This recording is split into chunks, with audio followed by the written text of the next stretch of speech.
Service Office at Greenville, Spartanburg.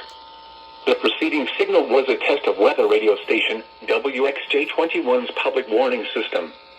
During potentially dangerous weather situations, specially built receivers can be automatically activated to warn of an impending hazard.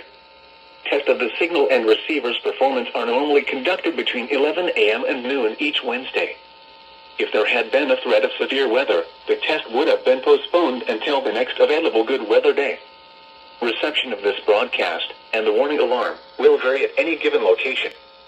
This variability, normally more noticeable at greater distances from the transmitter, can occur even though you are using a good quality receiver, in good working order. The warning alarm will be activated for hazardous watches and warnings. For station WXJ-21, broadcasting on a frequency of 162.55 MHz, the warning alarm will be activated for the following counties in South Carolina: Abbeville, Anderson, Cherokee, Greenville, Greenwood, Lawrence, Dewberry, Oconee, Pickens, Spartanburg, and Union. And in North Carolina, Polk and Rutherford. This concludes the NOAA Weather Radio All Hazards Torn Alert Test.